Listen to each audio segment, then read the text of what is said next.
الحمدللہ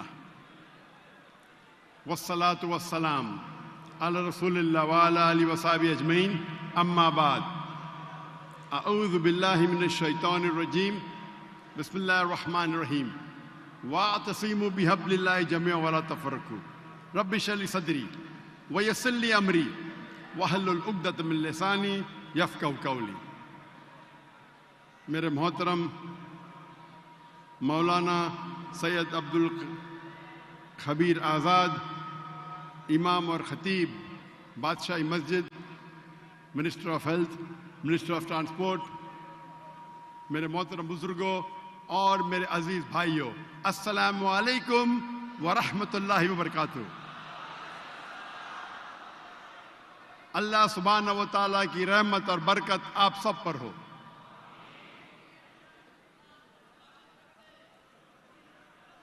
میں اسٹیج پہ آنے کے پہلے مولانا صاحب مجھ سے کہہ رہے تھے، دیکھیے لاہور، پاکستان کے لاہوری مسلمان کتنی محبت کرتے ہیں ڈاکٹر ذاکر نائک سے۔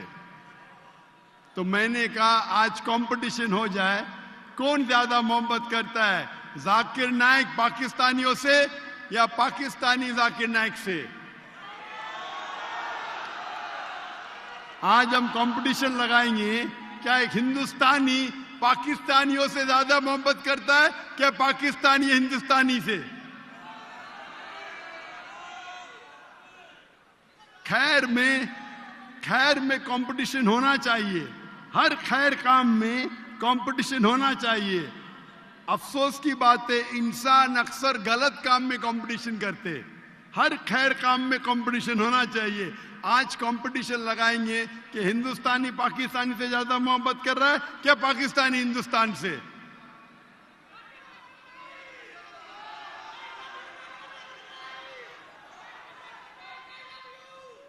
I love you too۔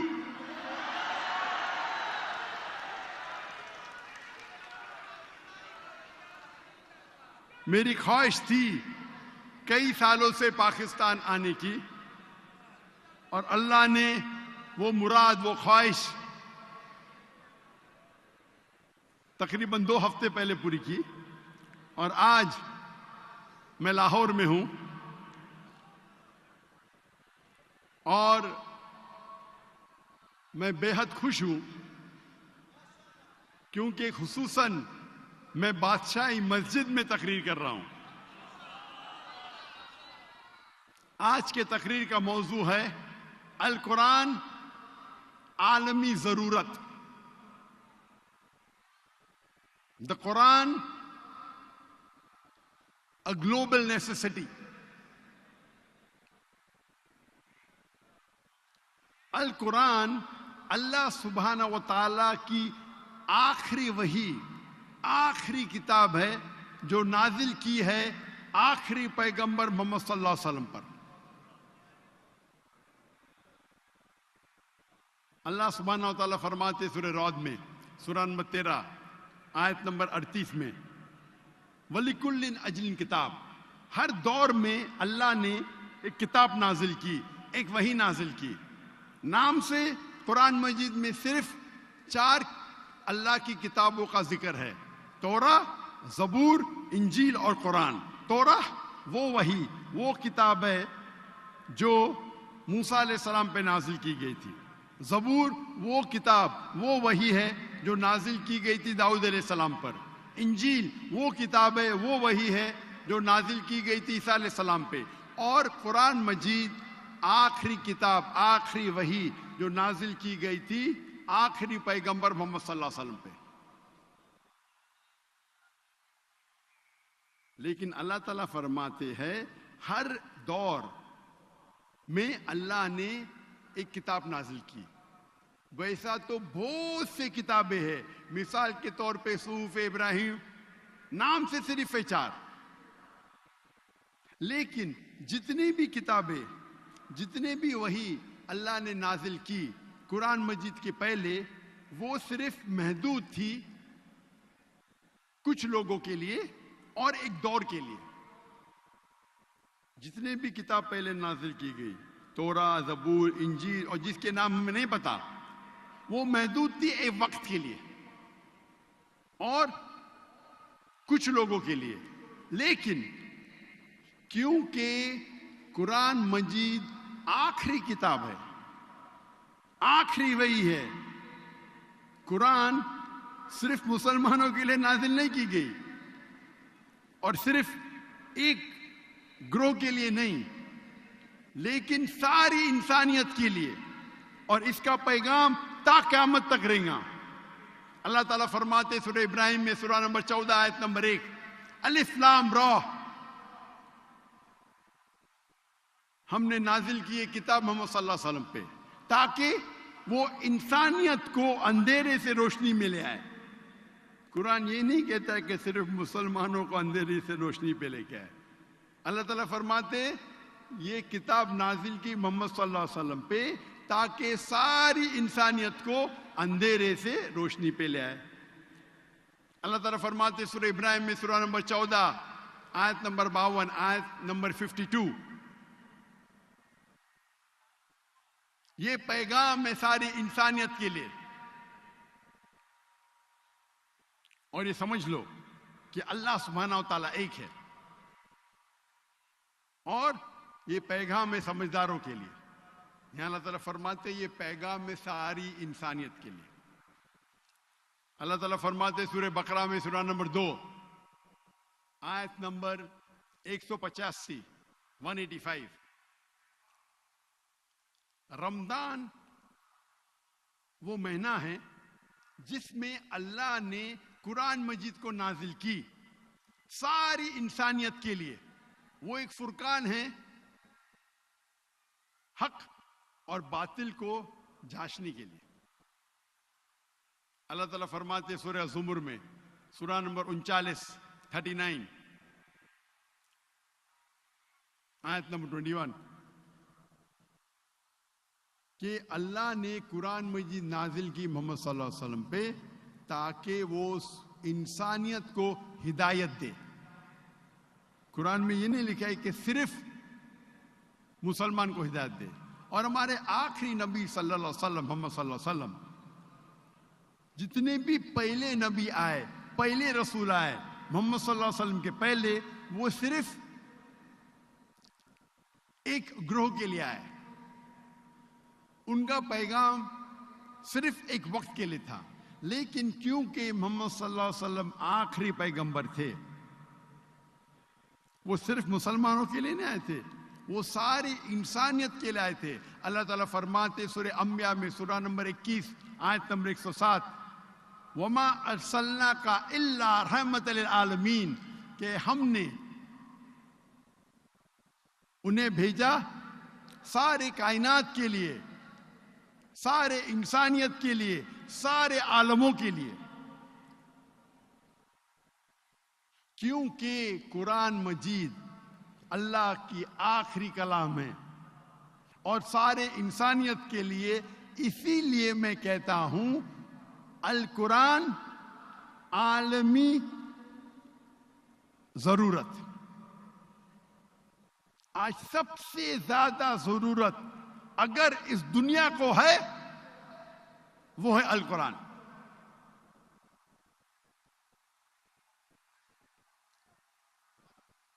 Quran Majeed is the future world constitution. وہ دنیا کا دستور ہے. قرآن مجید دنیا کا کانسٹیٹیوشن ہے. قرآن مجید سب سے حق کی کتاب ہے دنیا میں.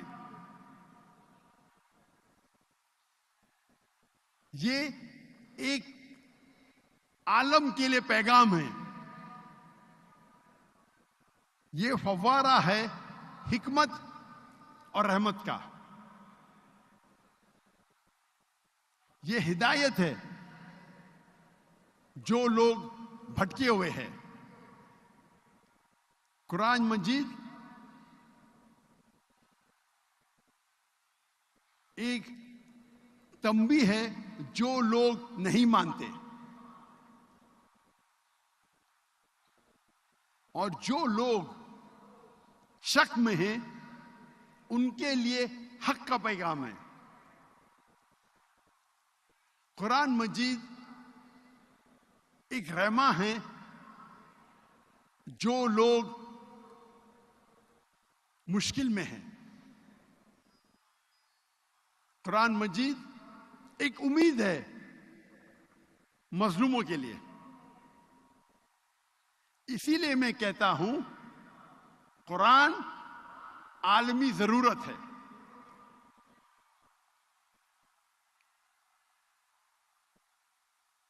اگر آپ کوئی بھی ایکوپمنٹ خریدتے ہیں، کوئی بھی مشین خریدتے ہیں، اس کے ساتھ آپ کو ملتا ہے انسٹرکشن مینیول. اردو میں کہتے ہیں ہدایت نامہ، انگریزی میں کہتے ہیں انسٹرکشن مینیول. اب کبھی بھی کوئی بھی مشین خریدیں گے اس کے ساتھ آتا ہے انسٹرکشن مینیول، ہدایت نامہ. اور جتنی پیچیدہ مشین، جتنی کمپلیکیٹڈ مشین ہے، اتنی ضرورت ہے ہدایت نامے کی. اگر آپ مجھے اجازت دیں گے انسان کو ایک مشین کہنے کے لیے، تو آپ کو ماننا ہوگا کہ دنیا کی سب سے کمپلیکیٹڈ، سب سے پیچیدہ مشین ہے انسان. کیا اس انسان کو ہدایت نامے کی ضرورت نہیں؟ انسٹرکشن مینیول کی ضرورت نہیں؟ انسان کا ہدایت نامہ ہے قرآن مجید.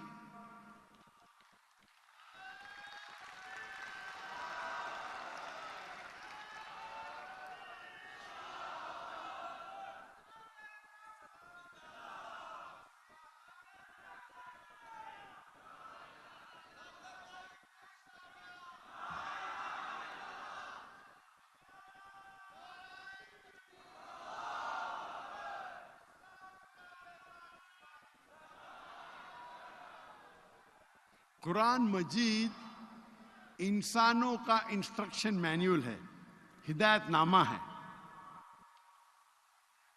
اور اللہ تعالیٰ فرماتے قرآن مجید میں سورہ ملک میں سورہ نمبر 67 آیت نمبر 2 میں، الذی خلق الموت والحیات، اللہ نے موت اور زندگی پیدا کی تاکہ وہ آپ لوگوں کو جانچ سکے آپ میں سے بہتر کون ہے، اچھے اعمال کون کرتا ہے. یہ زندگی ہمارے لیے ایک امتحان ہے، ٹیسٹ ہے. کیا ہم نے کبھی سوچا ہمارے زندگی کا مقصد کیا ہے؟ اور کراچی میں نے تقریر کی تھی اس موضوع پہ، ہمارے زندگی کا مقصد کیا ہے.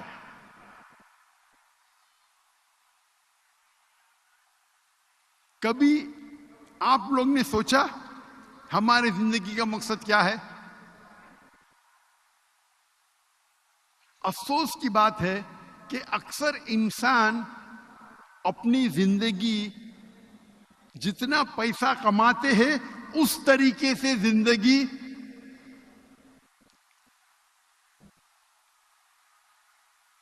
مجھے ایک چٹ ملی کہ لوگ پیچھے چل رہے ہیں. مجھے ایس پی صاحب نے وعدہ کیا تھا کہ جب میری تقریر شروع ہوگی تو پیچھے کون نہیں جائے گا، کیونکہ پیچھے بیک ڈراپ ہے. تو میں التجا کرتا ہوں ایس پی صاحب سے کہ پیچھے کوئی چلے نا، کیونکہ یہ لائیو ٹیلی کاسٹ ہو رہا ہے، کروڑوں لوگ دیکھ رہے. پاکستان میں ہو رہا ہے لیکن دنیا بھر سب لوگ پیس ٹی وی پہ دیکھ رہے. تو دیکھو ایس پی صاحب آپ کو تالی مار رہے سب لوگ، لاہور کے لوگ. انشاءاللہ پبلک میرے آگے ہونا چاہیے، پیچھے نہیں، برابر نا؟ انشاءاللہ. تو اکثر انسان کیا کرتے ہیں، اپنی زندگی اس طریقے سے بسر کرتے جس طریقے سے پیسہ کماتے. جتنا پیسہ کمائیں گے اتنا بڑا گھر لیں گے، اتنے اچھے کپڑے پہنیں گے، اتنے اچھی گاڑی لیں گے، پین پہنیں گے، جوتے پہنیں گے. جیسے زندگی کا مقصد ہے پیسے کمانا. افسوس کی بات ہے. اللہ کے رسول فرماتے ہیں کہ غریب انسان کو جنت میں جانا اور آسان ہے بنسبت امیر انسان کے, کیونکہ حساب کتاب کم رہے گا. اکثر ہم انسان ہم کیا ہے, ہمارا سینٹر کیا ہوتا ہے؟ کچھ لوگ خود غرض ہوتے, سیلف سینٹرڈ. کچھ لوگ فیملی سینٹرڈ ہوتے,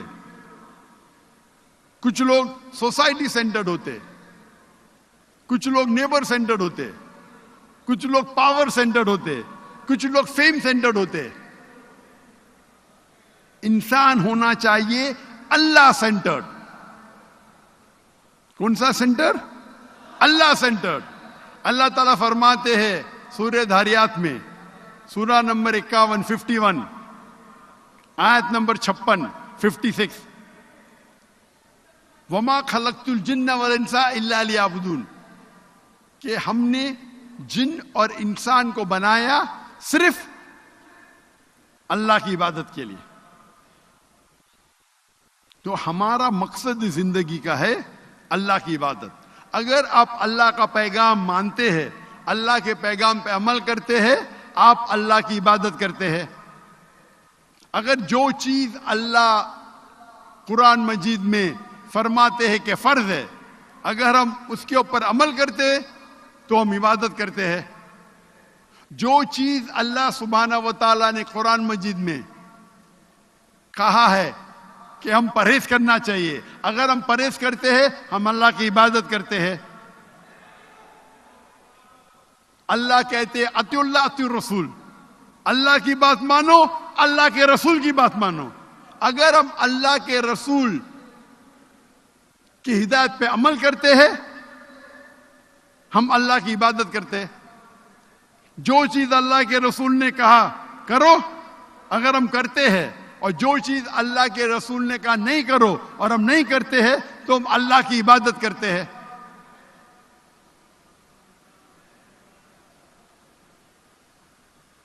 کیونکہ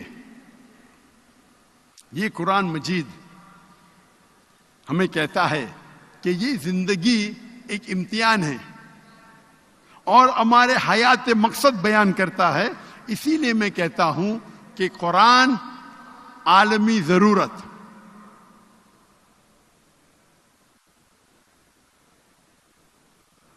ہمارا خالق کون ہے؟ بے شک اگر آپ کو کہا جائے گا اللہ کون ہے تو کیا جواب دیں گے؟ کون ہے؟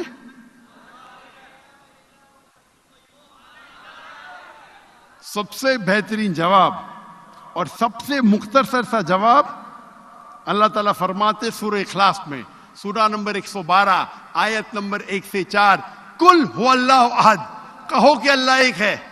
اللہ الصمد, اللہ ایبسولوٹ انٹرنل, لم یلد ولم یولد, نہ وہ جنا ہے نہ کسی کو جنتا ہے, ولم یکن لہ کفوا احد, اس کے جیسا اس کائنات میں کوئی بھی نہیں. یہ سب سے مختصر سا جواب ہے. اللہ سبحانہ و تعالیٰ کا ڈیفینیشن ہے. اس کی تعریف تو ایسا ہے, اللہ تعالیٰ فرماتے سورہ لقمان میں, اگر آپ سارے پیڑ کو دنیا میں قلم بنا دیں گے اور سارے سانس سارے سمندر اور 7 سمندر ملا کے شے بنا دیں گے, انک بنائیں گے, تو بھی آپ اللہ تعالیٰ کی تعریف نہیں لکھ سکتے. لیکن سب سے مختصر سا جواب ہے سورہ اخلاص. سورہ Ikhlas is the litmus test, touch stone.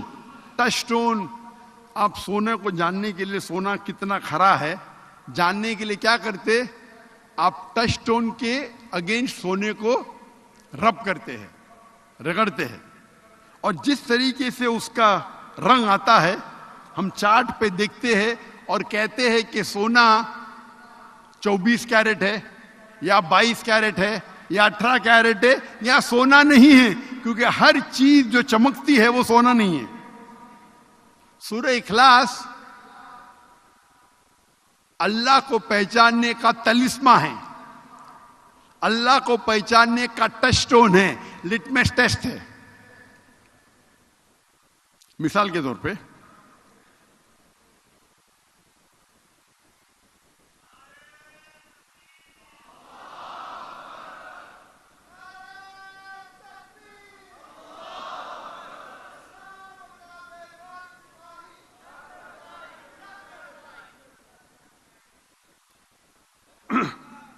طور پہ کئی انسان کہتے ہیں کہ بھگوان رجنیش خدا ہے. ہم ابھی چیک کریں گے اس تلسمے کے ساتھ سورہ اخلاص کے وزن پہ، کیا بھگوان رجنیش ٹیسٹ پاس کرتے ہیں کیا نہیں، اس ٹیسٹ کو پاس کرتے ہیں کیا نہیں. سب سے پہلا ٹیسٹ، قل هو اللہ احد، کہو کہ اللہ ایک ہے. کیا رجنیش ایک ہی ہے؟ کئی انسان کہتے ہیں میں بھگوان ہوں، اور ہم دیکھیں گے کہ ہندوستان میں کئی ہزاروں لوگ کہتے ہیں کہ میں بھگوان ہوں. رجنیش ایک نہیں ہے، لیکن رجنیش سے بھت کہیں گے نہیں وہ ایک ہے. ہم دوسرے ٹیسٹ پہ جاتے ہیں، دوسرے آیت پہ. اللہ الصمد، اللہ جو بے نیاز ہے، صمد ہے، ایبسولوٹ انٹرنل. کیا رجنیش ایبسولوٹ انٹرنل ہے؟ ہمیں پتہ لگتا ہے اس کے بایوگرافی سے کہ رجنیش کو ڈائبٹیز ملائٹس تھی، رجنیش کو استھما تھا. سوچ سکتے خدا کو استھما ہے، خدا کو ڈائبٹیز ملائٹس ہے. لم یلد ولم یولد، نہ وہ جنا ہے نہ کسی کو جنتا ہے. ہم جانتے ہیں کہ رجنیش پیدا ہوئے مدھیہ پردیش میں، ان کے والدین تھے جو ان کے شاگرد بن جاتے ہیں، اور 1981 میں رجنیش جاتے ہیں امریکہ اور لاکھوں لوگ کو بیوقوف بناتے ہیں. اپنا ایک نیا ولیج، ایک نیا گاؤں بناتے ہیں جسے کہتے ہیں اوریگون سٹی میں رجنیش پورم. اس کے بعد امریکن گورنمنٹ اس کو اریسٹ کرتی ہے اور جیل میں ڈالتی ہے.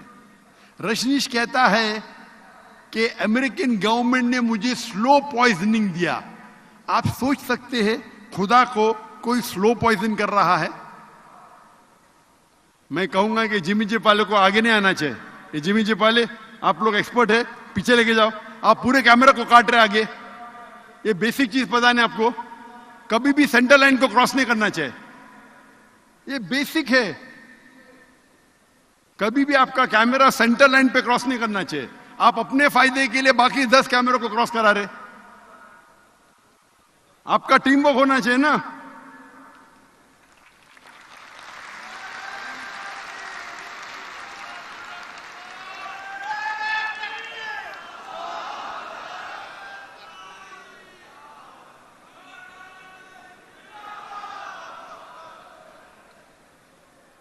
ایک دائی کو پتا ہونا چاہیے کہ دعوت جب کروڑوں تک جا رہی ہے اس کو بیسک میڈیا کا پتا ہونا چاہیے. آپ سوچ سکتے کروڑوں لوگ دیکھ رہے، یہ بھائی صاحب اپنے ایک شاٹ کے لیے 10 کیمروں کو خراب کر رہا ہے.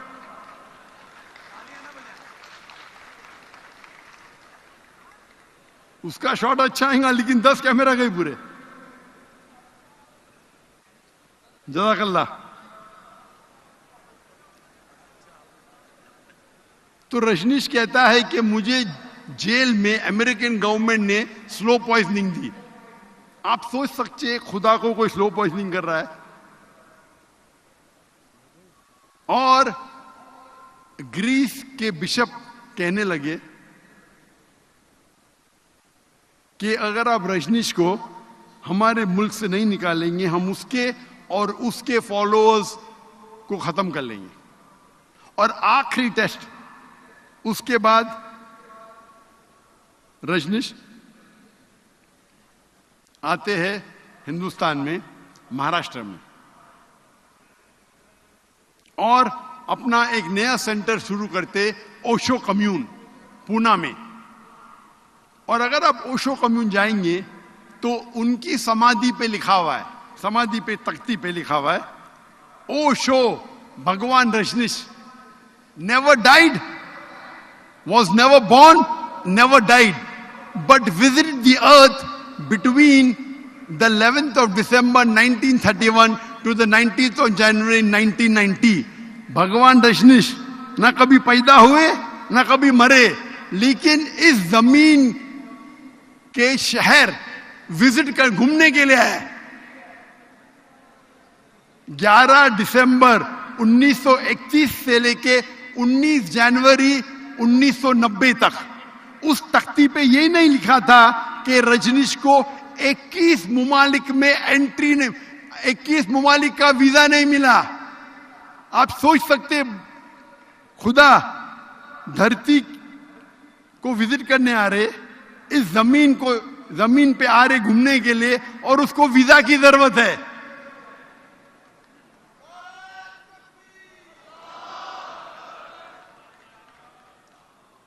اور یہ آخری ٹیسٹ وَلَمْ يَكُنْ لَهُ كُفُوًا أَحَدٌ, اس کے جیسا کوئی نہیں.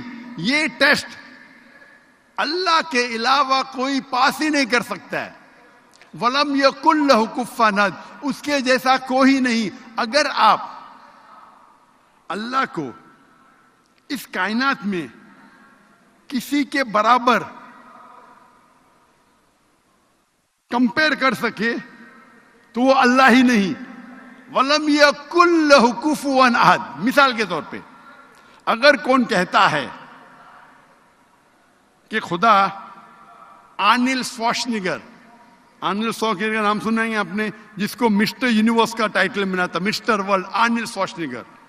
اگر کوئی کہتا ہے کہ خدا آرنلڈ شوارزنیگر سے 1000 گنا طاقتور ہے, اگر آپ اللہ کو کسی سے کمپیئر کر سکے دنیا میں, چاہے آرنلڈ شوارزنیگر ہو, چاہے دارا سنگھ ہو, چاہے کنگ کانگ ہو, چاہے 1000 بار ہو, لاکھ بار ہو یا کروڑ بار ہو, وہ اللہ ہو ہی نہیں سکتا.